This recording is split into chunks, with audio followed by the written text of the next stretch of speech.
শুকনো কাঠ ফাটা রোদে যখন মাঠের পর মাঠ ফেটে চৌচির, তখন এক ফোঁটা বৃষ্টির জন্য আকাশের দিকে তাকিয়ে হাহাকার করছে পুরো গ্রাম। কিন্তু সেই খা খা রোদ্দুরে যেখানে কাকপক্ষীয় ছায়ায় বসে হাঁপায়, সেখানে একজন মানুষ শুধু তার পুরনো কোদালটা নিয়ে সেই পাথরের মতো শক্ত মাটি কুটিয়ে চলেছে। তার গায়ে একটা ছেঁড়া ফতুয়া, ঘামে ভিজে গায়ের সাথে লেপ্টে আছে। আর প্রতিবার কোদাল মাটিতে ফেলার আগে তার ফাটা ঠোঁট দুটো বিড়বিড় করে বলে উঠছে, বিসমিল্লাহির রহমানির রহিম। শুরুটা ঠিক এভাবেই হয়েছিল আমাদের রহিম চাচার। এমন কোনো বিশাল সম্পদ তার ছিল না। জমি বলতে ওই এক চিলতে উঠোন আর গ্রামের পেছনের ওই পুরো জমিটা। এবছর বৃষ্টির দেখা নেই।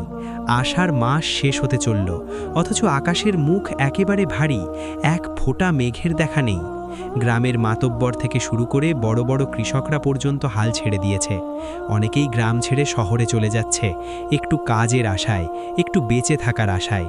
কিন্তু রহিম চাচা কোথাও যায় না।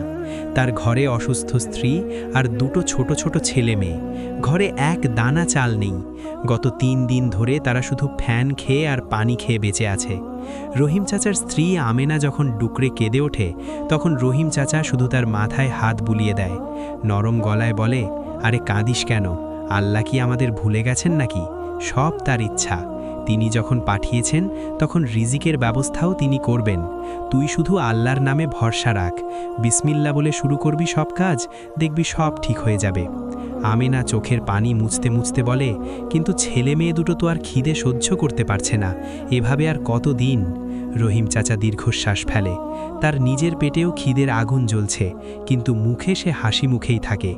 ঘর থেকে বের হওয়ার সময় সে শুধু একবার আকাশের দিকে তাকায়, তারপর বিসমিল্লাহ বলে পা বাড়ায় ওই শুকনো খটখটে মাঠের দিকে। গ্রামের লোকেরা তাকে দেখে হাসাহাসি করে। কেউ বলে, ও রহিম, এই পাথরের মতো মাটিতে কোদাল মেরে কি সোনা বের করবি নাকি? মেঘ তো নেই, বৃষ্টি নেই, তুই এই রোদে কেন মরতে এসেছিস? রহিম চাচা কারো কথার কোনো কড়া জবাব দেয় না। সে শুধু ম্লান হেসে বলে, ভাই, আল্লাহ ভরসা, তিনি চাইলে এই পাথর থেকেও ফসল ফলাতে পারেন। আমি তো শুধু আমার চেষ্টাটুকু করছি, বাকিটা আমার রবের ইচ্ছা। এই বলে সে আবার নিজের কাজে মন দেয়। তার শরীরের প্রতিটি পেশি যেন ব্যথায় চিৎকার করে ওঠে। রোদের তাপে মাথার ভেতরটা কেমন যেন ঘুরতে থাকে। মাঝে মাঝে চোখে অন্ধকার দেখে সে, কিন্তু তবু সে থামে না। প্রতিবার কোদাল তোলে আর বিসমিল্লাহ বলে মাটিতে কোপ মারে, যেন সে মাটিকে নয়, নিজের ভাগ্যকে নতুন করে গড়ছে। এভাবেই সারাদিন হাড়ভাঙ্গা খাটুনি শেষে সন্ধ্যায় যখন সে বাড়ি ফেরে, তার হাতে থাকে না কোনো খাবার, থাকে না কোনো পয়সা, থাকে শুধু এক বুক আশা। একদিন রহিম চাচা তার পুরনো একটা কাপড়ের পুটলি ঘাটতে গিয়ে একটা অদ্ভুত জিনিস পেল। একটা ছোট্ট লাউয়ের বীজ, অনেক পুরনো, প্রায় শুকিয়ে যাওয়া একটা বীজ। এটা দেখে তার চোখে যেন এক অদ্ভুত আলো জ্বলে ওঠে। সে দৌড়ে উঠোনের এক কোনায় গেল। মাটিটা সেখানেও ভীষণ শক্ত, কিন্তু সে একটুও দমে গেল না। বিসমিল্লাহ বলে মাটি খুঁড়তে শুরু করল। তার মেয়েটা অবাক হয়ে জিজ্ঞেস করল, বাজান, তুমি ওখানে কি করছো? রহিম চাচা হাসি মুখে বলল, মারে, আমি আমাদের জন্য খাবার বানাচ্ছি। মেয়েটা কিছু বুঝতে না পেরে বোকার মতো তাকিয়ে রইল।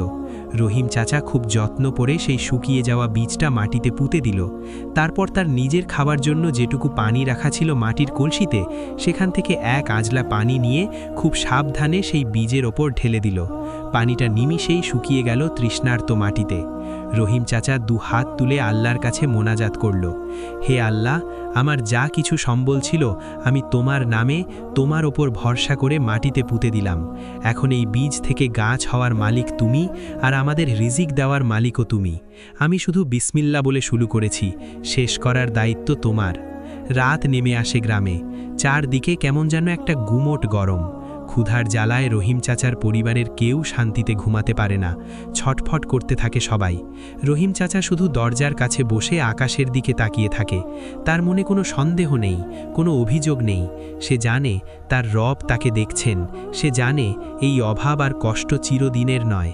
তার বিসমিল্লার ওপর তার যে বিশ্বাস, তা এই কঠিন পৃথিবীর যে কোনো কিছুর চেয়ে অনেক বেশি শক্ত। পরের দিন সকালে উঠে সে আবার উঠোনে গেল এবং দেখল মাটি শুকনো।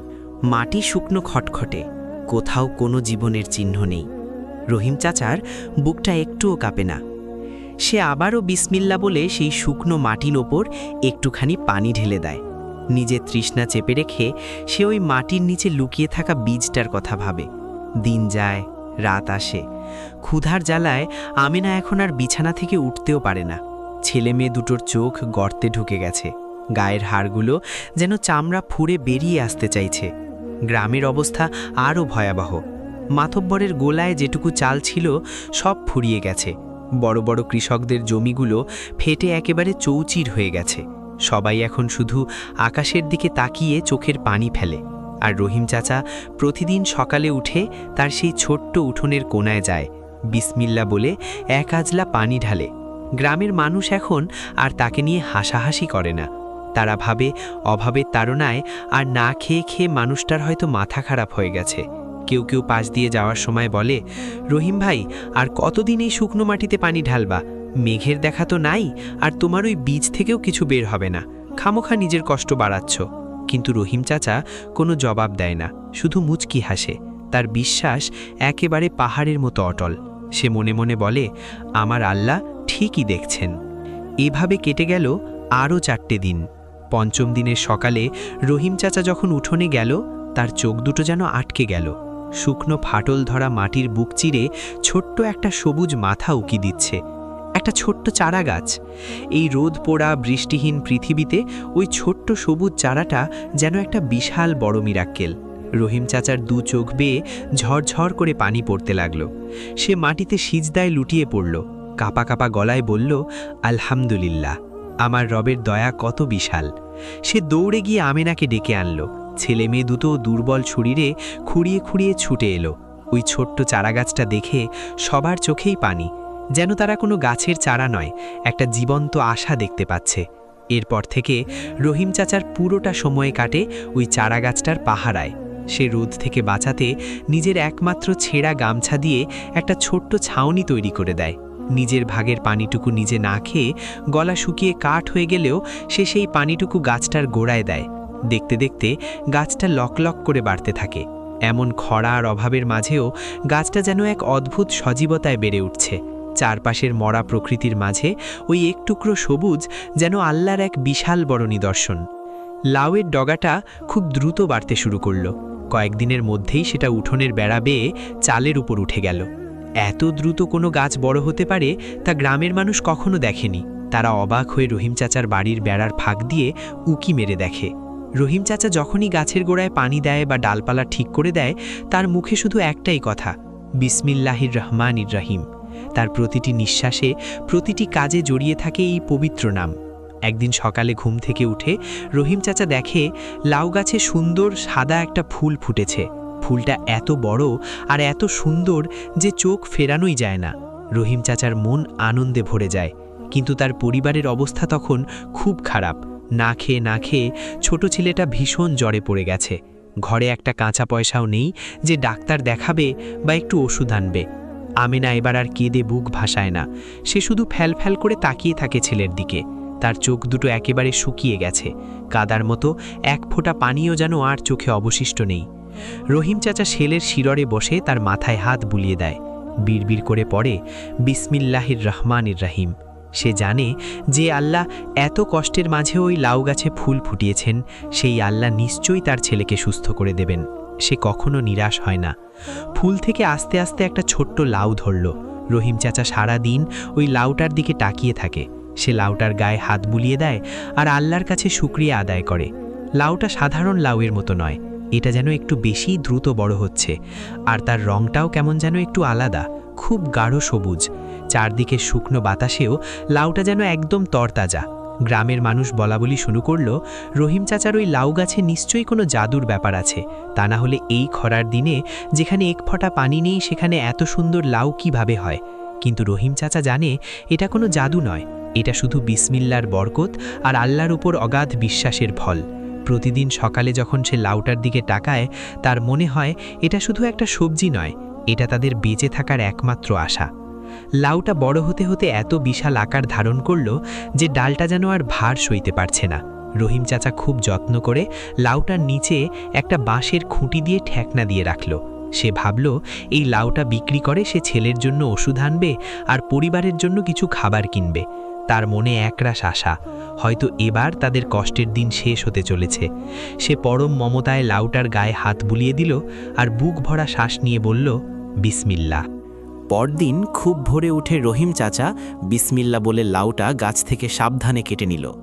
লাউটা এত ভারী যে তার একার পক্ষে সেটা তোলা ভীষণ কঠিন হয়ে পড়ল।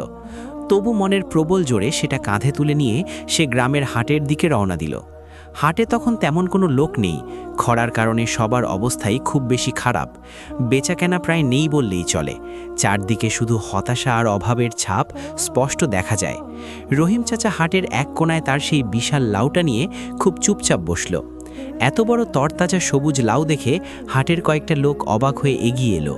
তাদের চোখে বিস্ময়ের ঘোর কাটছিল না, কিন্তু সেটা কেনার মতো সামর্থ্য সেখানে উপস্থিত কোনো মানুষের কাছে তখন একদম ছিল না।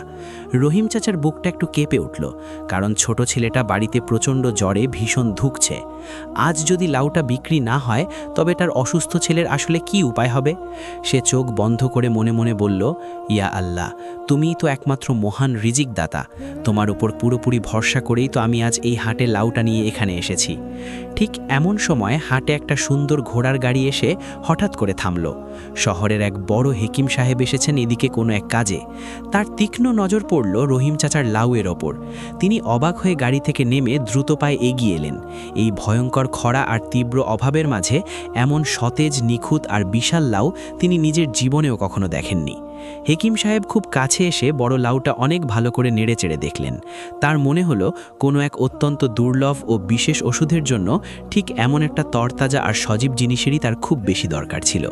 তিনি রহিম চাচাকে খুব আগ্রহ নিয়ে জিজ্ঞেস করলেন, ওহে ভাই, তোমার এই চমৎকার লাউয়ের আসল দাম কত? রহিম চাচা অত্যন্ত কাঁচুমাচু হয়ে খুব বিনীত গলায় তাকে বলল, হুজুর, আমার ছোট ছেলেটা খুব বেশি অসুস্থ হয়ে পড়ে আছে, ঘরে আমাদের খাওয়ার মতো কোনো খাবার অবশিষ্ট নেই, আপনি দয়া করে যা ভালো বোঝেন তাই আমাকে দিন। হেকিম সাহেব লাউটার দিকে একদৃষ্টে তাকিয়ে আপন মনে কি যেন অনেকক্ষণ ধরে গভীরভাবে ভাবলেন। তারপর নিজের দামি চামড়ার থলি থেকে এক মুঠো রূপার মুদ্রা বের করে রহিম চাচার দুই হাতে পরম আদরে তুলে দিলেন। একসাথে এতগুলো দামি টাকা নিজের চোখে দেখে রহিম চাচার যেন রীতিমতো চোখ কপালে ওঠার জোগাড় হলো। সে অত্যন্ত কাঁপা কাঁপা দুই হাতে সেই টাকাগুলো শক্ত করে মুঠি করে ধরল। তারপর কৃতজ্ঞতায় পূর্ণ হয়ে সোজা বিশাল আকাশের দিকে তাকিয়ে চোখের পানি ফেলে অত্যন্ত আবেগ নিয়ে বলল, হে আল্লাহ, আলহামদুলিল্লাহ। রহিম চাচা আর এক মুহূর্ত দেরি না করে তড়িঘড়ি করে ছেলের জন্য সবচেয়ে ভালো ওষুধ, চাল, ডাল আর কিছু পুষ্টিকর ফল কিনে সোজা বাড়ির দিকে ছুটল। বাড়িতে গিয়ে সে দেখে তার স্ত্রী আমেনা অসুস্থ ছেলের পাশে খুব অসহায়ভাবে বসে নীরবে কাঁদছে। রহিম চাচা দ্রুত কাছে গিয়ে নিজে হাতে ওষুধ খাইয়ে দিল তার আদরের ছেলেকে।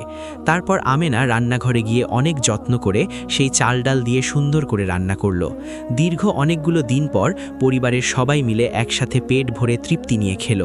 রহিম চাচার দুই চোখে তখন বাঁধ ভাঙা আনন্দাশ্রু অনবরত ঝরছে। সে রাতে তাহাজ্জুদের শান্ত নামাজে দাঁড়িয়ে অঝরে কাঁদতে লাগল। কান্নায় তার গলা একেবারে বুঝে এলো। সে কাঁদতে কাঁদতে আল্লাহর দরবারে দুই হাত উঁচিয়ে তুলে অত্যন্ত আবেগ ভরা গলায় বলল, হে আমার পরম করুণাময় রব, তুমি সত্যি কত বিশাল দয়ালু। আমার মতো একজন অতি সামান্য গরিব, চরম অসহায় বান্দার করুণ ডাক তুমি নিজে শুনেছ। আমি শুধু তোমার পবিত্র আর মহান নাম বিসমিল্লা বলে একটুকরো শুকনো ফাটল ধরা মাটিতে একটা মরা বীজ খুব গোপনে পুঁতেছিলাম, আর তুমি তোমার কুদরতে সেখান থেকে আমাদের বেঁচে থাকার এত সুন্দর একটা উপায় বের করে দিলে। তুমি এই পৃথিবীতে কাউকে কখনো নিরাশ করো না হে আল্লাহ, তুমি কাউকে কখনো খালি হাতে ফেরাও না প্রভু। যারা সর্বদা তোমার ওপর দৃঢ় ইয়েকিন রাখে, তুমি তাদের ঠিক এমন অবাক করা জায়গা থেকে রহমতের রিজিক দাও যা তারা চোখে কল্পনাও করতে পারে না। রহিম চাচার এই অটল বিশ্বাসের গল্পটি আমাদের সবার জীবনের এক অনুপ্রেরণা আর শিক্ষার আলো হয়ে চিরকাল বেঁচে থাকবে। বন্ধুরা, রহিম চাচার মতো এই গভীর বিশ্বাসের পবিত্র গল্পটি যদি আপনাদের হৃদয় ছুঁয়ে যায় এবং আপনারা যদি এমন শিক্ষণীয় সুন্দর মায়াবী গল্প আরও নিয়মিত শুনতে চান, তাহলে দয়া করে আমাদের এই চ্যানেলটি এখনই সাবস্ক্রাইব করুন আর এই সুন্দর ভিডিওটিতে একটি লাইক দিয়ে আপনাদের অত্যন্ত মূল্যবান মতামত কমেন্ট করে আমাদের সাথেই থাকুন।